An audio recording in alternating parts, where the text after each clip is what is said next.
وہ اپنے ریلیجیس جو پریکٹسز ہیں ان کو فالو کر سکتا ہے، لیکن when it comes to the state affairs you need a very different approach. وہاں پر آپ یعنی کی اپروچ جو ہے اس وہ سے ڈفرینٹ ایک اور ہونی چیز چاہیے. کہ پھر جب ہم کہتے ہیں کہ سیکولرزم، تو یعنی کہ ایک سیکولر اسٹیٹ کا انڈیویجول ضروری نہیں ہے کہ وہ لا دینی ہو، یعنی کہ وہ کسی مذہب کا فالوور ہو سکتا ہے. بالکل انڈیا کے اندر ہماری ایک مسکنسیپشن یہی پائی جاتی ہے کہ سیکولر اسٹیٹ یا کوئی بھی اور سیکولر اسٹیٹ کے وہاں مذہب کو فالو نہیں کرنے دیا جاتا. ایسا بالکل نہیں ہے. انڈیویجول جو ہے وہ مکمل طور پر آزاد ہے، وہ کچھ بھی کر سکتا ہے.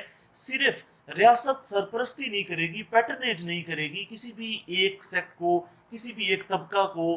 ہاں اب جب کہ مودی گورنمنٹ کر رہی ہے تو اب کہہ سکتے ہیں کہ وہ اس میں اس کی سیکولرزم جو ہے وہ انڈرمائن کی جا رہی ہے. اور ہمارے ہاں تو ایسا ہو نہیں سکتا کیونکہ ہم ایک ایگزیکٹلی اسلامی جمہوریہ ہیں، ہم ہمارا ایک علیحدہ اسلامی آئیڈیالوجی ہے، بالکل ہم ہمارا سیکولر اسٹیٹ ٹینڈنسی. ریلیجن ہے، ہم ایسا بالکل نہیں کر سکتے. ٹھیک ہو. اچھا دوسرا اس میں سوال جو پلیٹو سے سب نے سیکھا، ارسٹوٹل نے ماڈریشن کا درس دیا، یہ پاس پیپرز میں بھی دیکھا گیا اور کتابوں میں بھی دیکھا گیا، اس کو کہتے ہیں جی ماڈرن تھنکر. کیوں؟ ماڈرن تھنکر بیسیکلی اس لیے کہا جاتا ہے اس کی ریلیونسی کی وجہ سے اوکے. کہ اڈیپٹیبلٹی بہت زیادہ ہے. یہ جو ٹائم کی مختلف چینجز ہیں اس کے ساتھ ہی جو اس کی فلسفی کے مختلف فیچرز ہیں، جو ایڈوائسز یہ دراصل اس پرنس کو دیتا ہے سیزر بورجیا، جس کو یہ آئیڈیلائز کر کے وہ ساری تمام کی تمام جو ہے وہ ایڈوائسز دیتا ہے. اس کے اندر اگر آپ دیکھتے ہیں تو یہ بات کرتا ہے کہ آپ سیکولر اسٹیٹ کو اڈاپٹ کریں، جو کہ ماڈرن فلسفی ہے اور یہ اس کا پروپاؤنڈر ہے. بیسیکلی اس کا مطلب ہے کہ یہ ریلیونٹ ہے. اس کے ساتھ یہ سٹیزن آرمی اور نیشنل آرمی کی بات کرتا ہے. Good arms and good laws, یہ دو اسٹرینتھ جو ہے وہ مہیا کرتے ہیں. آج لاز کی بھی بات ہوتی ہے، گڈ آرمز کی بھی ساتھ میں جو ہے وہ بات ہوتی ہے. پاور پالیٹکس اس میں اگین آ جاتی ہے کہ پاور کے ذریعے تمام چیزیں ڈیفائن ہوتی ہیں. آج آپ یو این کی پریزنس کے باوجود دیکھتے ہیں کہ جو بڑی طاقتیں ہیں 5 جو سیکورٹی کونسل کے پرماننٹ ممبرز ہیں 5، ان کا کیا رول ہے. تو تمام جو آئیڈیاز یا ایڈوائسز اس نے دی وہ ابھی تک جو ہے آپ کو ریلیونٹ نظر آتی ہیں، چاہے وہ آرمی کی صورت میں ہوں، نیشنلزم کی صورت میں ہوں، وہ آپ کی ریلیجن اور ایتھکس کو الگ کرنے کی صورت میں ہو پالیٹکس سے، یا ایک پاور کے ذریعے تمام کی تمام. تو بہت زیادہ اس کی جو وہ ایڈوائسز ہیں مائنورٹیز کا ایون آپ خیال رکھیں. It is better to be respected than to be loved, یعنی آپ کا ایک کسی حد تک آپ جو ہے وہ آپ ایک کنٹرول کرنے کی پوزیشن میں ہوں، تو وہ آج بھی بہت زیادہ ریلیونٹ. اچھا اب پہلے 2 لیکچرز کی طرح ہم پاکستان پہ میکیویلی کو لے کے آئیں، تو مجھے جو آپ کی باتوں سے میں نے سمجھا سیکھا، ہماری فورن پالیسی میں تو پھر کہیں بھی میکیویلی جو ہے وہ اس طرح نظر نہیں آتا ہے. ہمارے فرینڈلی ریلیشنز ٹورڈز مسلم countries, بردرلی relations towards neighbouring countries. ہم فورن پالیسی میں تو کہیں سے بھی مجھے تو یہ لگتا ہے. ایک بڑی اچھی مجھے بات یاد آ رہی ہے کہ میکیولی کہتا ہے کہ جب بھی 2 اسٹیٹس کے درمیان کوئی وار یا کوئی اس طرح کی جو ہے وہ سچویشن ہو جو کہ ان اوائڈیبل سچویشن ہو، تو اس میں آپ کیا کریں کہ آپ کسی ایک ریاست کو ضرور سپورٹ کریں. یہ نہیں ہے کہ آپ نیوٹرل رہیں. نیوٹریلٹی کی بات جو آج کی جاتی ہے کہ آپ نیوٹرل رہیں، میکیولی کیا اس کا کانسیپٹ کچھ اور ہے. وہ یہ کہتا ہے کہ آپ کسی ایک اسٹیٹ کا جو ساتھ ہے وہ ضرور دیں. اگر آپ پاورفل اسٹیٹ کے ساتھ دے رہے ہیں تو اس کا مطلب ہے وہ زیادہ ایریا آکوپائی کرے گا، جیسے بالکنائزیشن یا فرسٹ ورلڈ وار کے اندر جو ہے وہ مختلف حصے مختلف اسٹیٹس کے ہاں جن کو دیے گئے.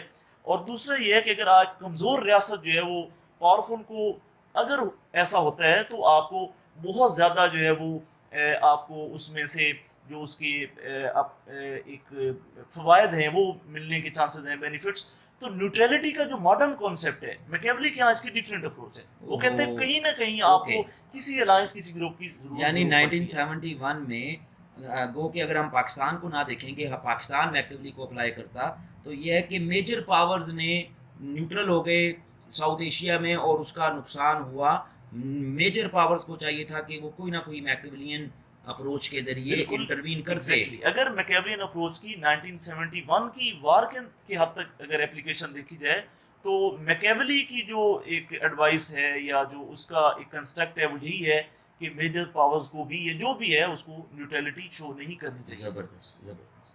اور ڈومیسٹک پالیسیز میں تو کے بارے میں میکیولی جو یہ کہتا ہے کہ پرنس اپنے وعدوں سے مکر بھی سکتا ہے، اور تو ہمارے جو پرنس جو 47 سے لے کے آج تک ہیں، تو موجودہ بھی اس کے اندر موجودہ بھی، شامل تو ہو کیا جاتے ہیں. جو ہے وہ کوئی نیشنل انٹیگریشن میں کیا ہم میکیولی سے کچھ لرننگ لے سکتے ہیں؟ میکیولین کو جیسے پورٹری کیا جاتا ہے کہ نیگیٹیوٹی کے سینس میں، یہ جیسے شیکسپیئر کہتا ہے کہ یہ اولڈ نک کے نام سے اس کو یاد کرتا ہے، تو میکیولین جو اپروچ ہے وہ ہم نو ڈاؤٹ اپنے پاکستان کے جو پولیٹیکل کلچر ہے اس کو دیکھتے ہوئے یہاں پہ اپلائی کر سکتے ہیں.